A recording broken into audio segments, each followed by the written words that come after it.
दोस्तों, इस समय दुनिया की राजनीति एक ऐसे मोड़ पर खड़ी है जहां हर कदम आने वाले इतिहास की दिशा तय कर सकता है। महासागरों में युद्धपोतों की हलचल है, महाशक्तियों के बीच अविश्वास की खामोशी है और वैश्विक संगठनों के गलियारों में बेचैनी साफ महसूस की जा सकती है।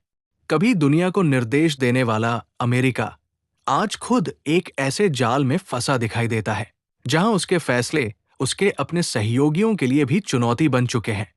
और इसी उथल-पुथल के बीच भारत एक ऐसा देश बनकर उभर रहा है जो बिना धमकी दिए या युद्ध छेड़े केवल अपनी कूटनीति और दूरदर्शिता से दुनिया का संतुलन बदल रहा है। ये कहानी सिर्फ टकराव की नहीं, बल्कि ताकत और भरोसे की है, जहां भारत एक नई धुरी बनकर सामने आ रहा है और वैश्विक नेतृत्व का केंद्र धीरे-धीरे बदल रहा है। दुनिया की ताकत का असली खेल अक्सर जमीन पर नहीं, बल्कि समंदर की गहराइयों में शुरू होता है। नॉर्थ अटलांटिक ओशन, जिसे कभी अमेरिका का गढ़ माना जाता था, आज वहां अलग-अलग देशों की नौसेनाओं की गतिविधियां वैश्विक संतुलन बदलने का संकेत दे रही है। यूरोप के कई देश, जो कभी अमेरिका के इशारों पर चलते थे, अब अमेरिकी नीतियों की आक्रामकता और आर्थिक दबाव के कारण अपने हितों के अनुसार नई रणनीति बना रहे हैं।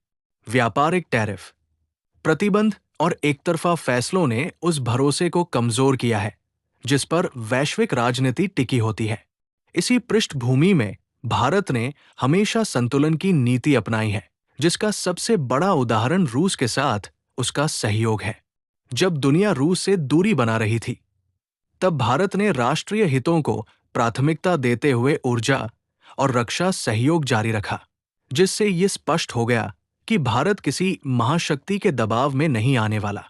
दूसरी ओर, चीन ने आधुनिक तकनीक और रक्षा उद्योग के लिए जरूरी खनिजों और संसाधनों पर अपने नियंत्रण का इस्तेमाल करना शुरू कर दिया है, जिससे अमेरिका जैसे देशों की इंडस्ट्री पर असर पड़ रहा है। भारत ने इस मौके को समझदारी से लिया और सेमीकंडक्टर, डिजिटल टेक्नोलॉजी, रक्षा उत्पादन और अंतरिक्ष अनुसंधान के क्षेत्र में आत्मनिर्भर बनने की दिशा में कदम बढ़ाए हैं। अब भारत केवल उपभोक्ता नहीं, बल्कि एक निर्माता राष्ट्र बनता जा रहा है। यही कारण है कि फ्रांस, जर्मनी और इटली जैसे देश भारत के साथ रक्षा, साझेदारी और व्यापारिक समझौतों को नई ऊंचाइयों पर ले जा रहे हैं।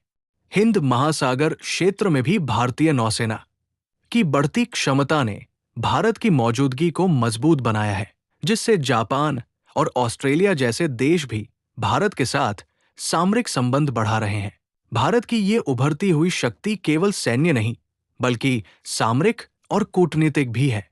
भारत को उसकी परिपक्व विदेश नीति और संतुलित रणनीति के कारण आज अंतर्राष्ट्रीय मंचों पर सम्मान दिया जा रहा है। संयुक्त राष्ट्र में भारत की स्थायी सदस्यता को लेकर समर्थन बढ़ रहा है और वैश्विक संकटों के समय भारत की मध्यस्थता व मानवीय सहायता ने उसे दुनिया का भरोसेमंद साथी बना दिया है। अत्याधुनिक मिसाइल सिस्टम, लड़ाकू विमान और स्वदेशी रक्षा उत्पादन ने भारत को एक सशक्त सैन्य शक्ति के रूप में स्थापित किया है। अंततः वैश्विक राजनीति अब एकध्रुवीय नहीं रही, बल्कि एक नए बहुध्रुवीय संतुलन की ओर बढ़ रही है, जिसके केंद्र में भारत है। विश्वास और संतुलन की ये नई तस्वीर दर्शाती है कि आने वाला समय भारत की भूमिका को और भी निर्णायक बनाएगा।